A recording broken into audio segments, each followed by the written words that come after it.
I ngā mana, i ngā reo, kia ora hui hui tātou katoa.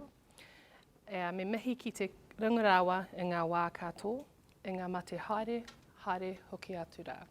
Kia tātou te honga ora, tēnā koutou katoa. Ko Parahaka te maunga, ko Sarat te waka, ko Hātea te awa, no whangarei ahau. Ko Saunders, rawa ko Chetwin, ngā whānau. Ko i roto i takumahi he Psychologist ki St John, ko Adele Saunders takuingoa.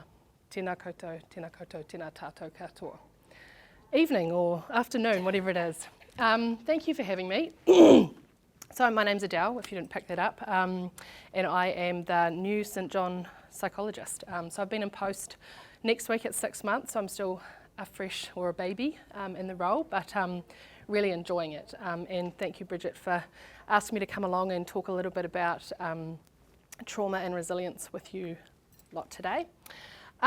Now, I have to do a bit of a disclaimer before I start the next slide, because I am no PowerPoint sav or professional. So this is me trying my best to demonstrate what happens to the brain when we are exposed to some sort of trauma or adverse event.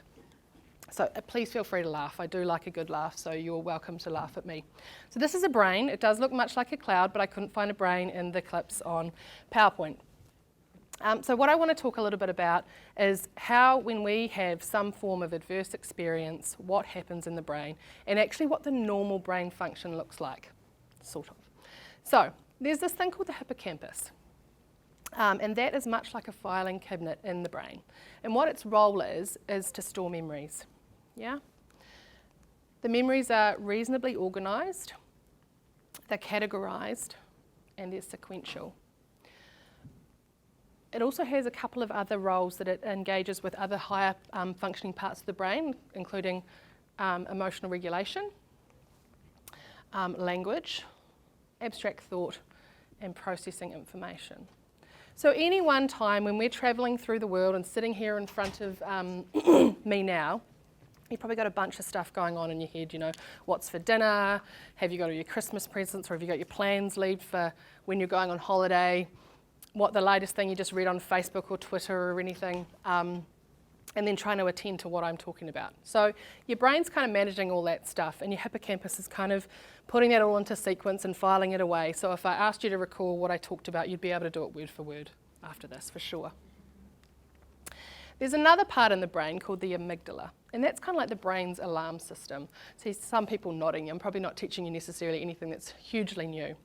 So that is an alarm system that, I guess, tells us that there's some sort of threat or danger around us. And it affects the sympathetic nervous system, and there's things like cortisol and adrenaline released to prepare us for that fight, flight or freeze, yeah? To hope that we can have the best outcome based on whatever that threat is.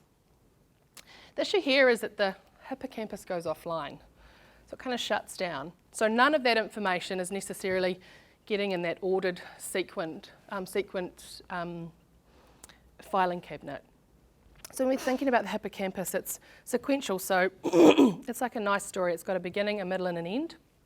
With trauma memories, they're not at all like that. They're quite fragmented. They're hard to retrieve, sorry. They're situationally accessible. So basically that means that in times where we are triggered or reminded of that trauma, they can kind of come back. So we have flashbacks. You know, we remember that, and sometimes at the most inappropriate times. And they can be a bit time warped.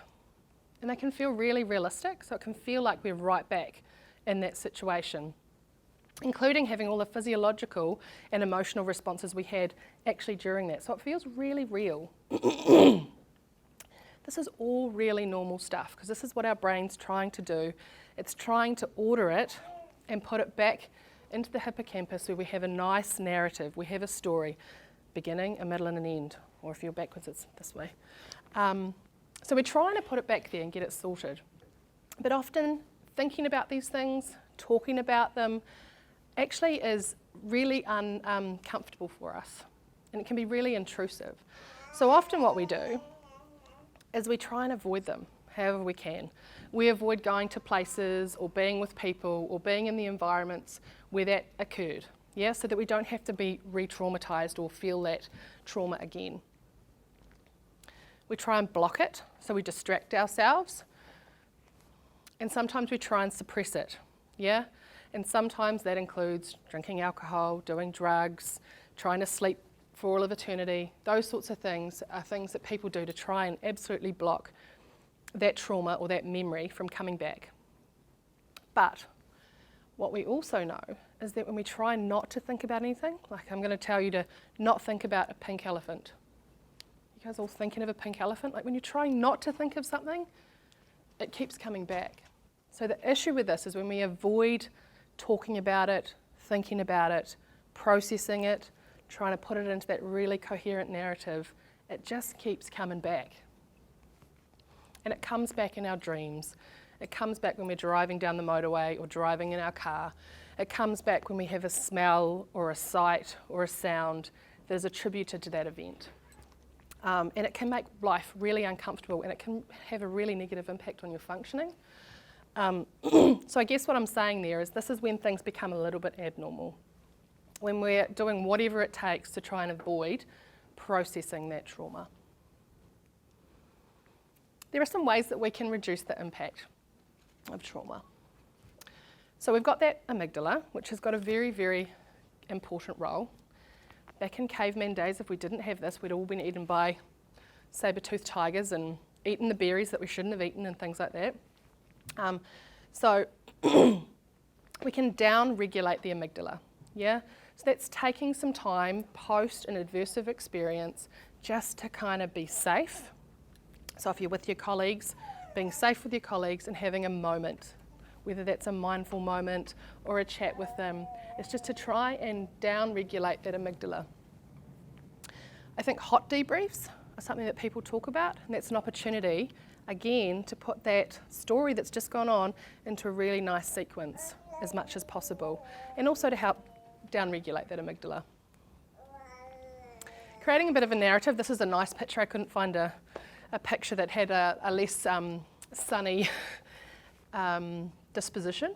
But writing things down or taking the opportunity to do what they call like a self-titrated conversation about it. So it's when you feel comfortable, but always making steps towards trying to have a conversation or getting that information out and making it into a sequence. Because it is hard. Some of this stuff is, like I say, it kind of takes you right back there. Exercise, and I think that was one of the 4 corners of your resilient worker, was physical health. I like this one because it's in a group and it's yoga, it's not running, which is more my bag. But yeah, physical exercise is really important, and it helps manage those first 2 things. You know, it helps manage cortisol levels, it helps down-regulate that amygdala. And good sleep, which is really tricky, I think, because probably most of you do some form of shift work, and it's coming through more and more in the research that sleep deprivation is having a real negative impact. So taking a real purposeful effort into trying to get really good sleep, if possible. The other point about that is that when you are in a really good level or deep level of sleep, your hippocampus talks to your neocortex, so kind of like the conscious part of your, or subconscious part of your brain as well, and they have a conversation and they try again to make that sequence. If you're drinking alcohol, doing drugs, or kind of going to bed in that sort of state, you can't get to that level of sleeping, so you're not able to kind of process things and put them into a nice sequence. So good non-drugged or alcohol sleep. There's some other ways, and I think coping strategies and ways in which they work for you is really important, and having a holistic look at yourself. So I'll put Te Whare Tapa Whā up there. Are you thinking about your physical well-being? Thank you. I've got my water here. Is that an indicator? I didn't know it was yours or not. Oh, I'll just keep battling through. So just thinking about the 4 cornerstones of your world. Spirituality, physical health, all of those parts, and making sure that you're making steps to try and improve wherever you can. Cups of teas with friends. Again, conversations, talking about this stuff's really important. And that, I think what Ari just said before about that cathartic experience you have with a therapist, you can go and do that with a friend. Just because someone has a degree or, is a registrable registered professional, they just sit there and listen. The best sessions I've ever had is where someone walks in, talks the entire time and walks out and goes, that was great, thank you so much. They've worked it out themselves, they've told their story. So talking about stuff's really important. Again, writing it down, getting that stuff out. Some people aren't so good in the verbal space, but writing it down and creating a bit of a story. And kind of having that persistence, never giving up. On the right-hand side is a bit of a wellbeing and resilience plan. So that's that kind of purposeful, mindful ownership of your own wellbeing and resilience. I don't know if everybody can read them. So basically the top, stresses and triggers. What are some things that kind of irk you, make you kind of a little bit wobbly, don't allow you to travel so well? And they could be accumulative stuff. It doesn't necessarily need to be big things. I think Ari talked about someone that, walked in and they had, the person had a duvet cover like their parents. It's that psychological proximity, and that's only you can know that, because you know your world the best. So knowing that stuff, not necessarily about every duvet that you've ever seen that your parents own, but things that are close to you. So it might be that person that you come across that's looks like your nana or your child or someone in your world. It's that kind of psychological proximity. Early warning signs, and I think Ari again talked about that around that frog in the pot situation. There are always signs, but sometimes they're really hard to see. But if you think about it, you'll be able to be more planned and more purposeful in noticing them in the future and kind of putting in strategies or going to see someone, going to see a counsellor. And the last two are just about coping strategies, things that work for you. If you need to run for 15K to kind of work things through and process stuff in your mind, that's cool. If you need to go and talk to a pastor or a counsellor or your friend and have a coffee because that's how you work things through, it's about making choices that work for you, and it's so individualised. So, when we're thinking about trauma, our biggest fear is PTSD, post-traumatic stress disorder. Yeah, and you hear it all the time. And even the Beyond Blue, I think, some of the research talks about probable PTSD, which has its kind of limitations in the sense that it's not actually PTSD, and I think that we are focusing on that a little bit more than I would hope. We need to focus on this end. And when we're looking at that, actually it's a bit of a bell-shaped curve. We've got PTSD at one end, which is the small portion of people, and in the general population as well. And then we have this big bell bit in the middle, which is the people that are got pretty good resilience, yeah? And then we have at the other end, we have post-traumatic growth. So people who have been through pretty adversive or traumatic experiences who've actually come out and seem to flourish. So I've got some examples up there, and I'm not going to remember all their names. Oprah Winfrey, I'm going to remember. I don't know if you guys know, she had a pretty horrific childhood.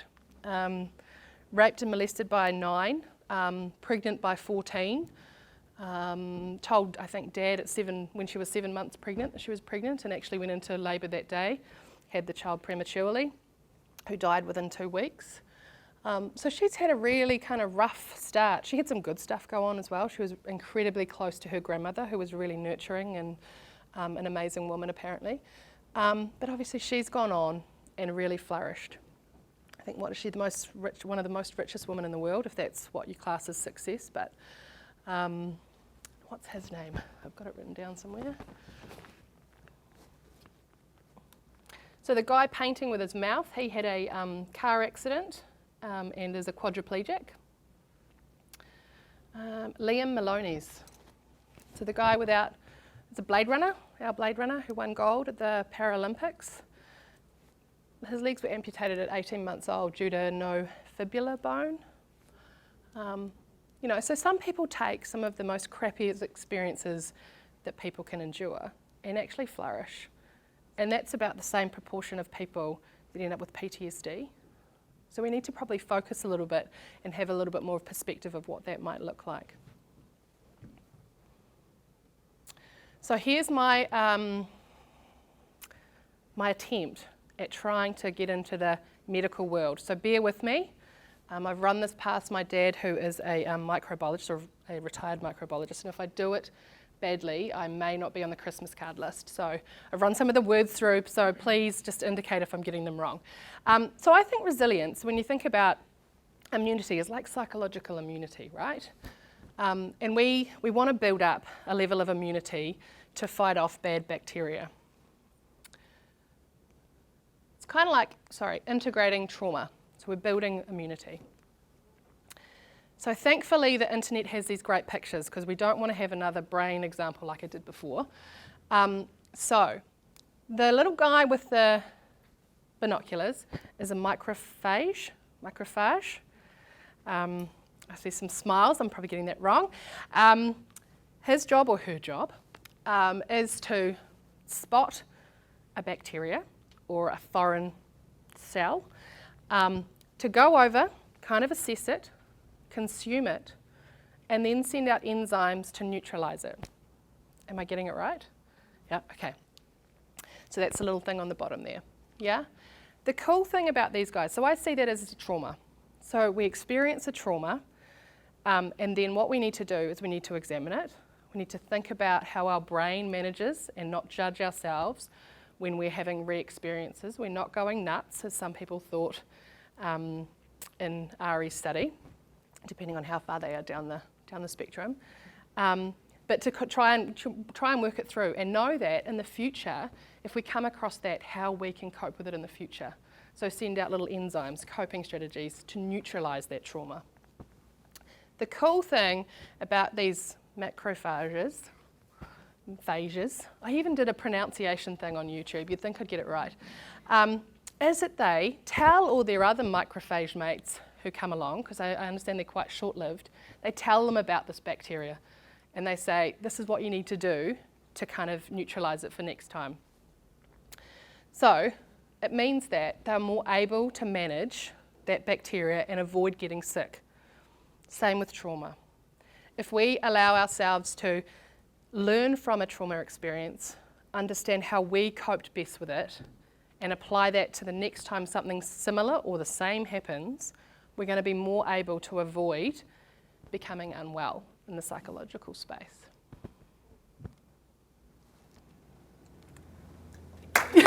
And cue the claps.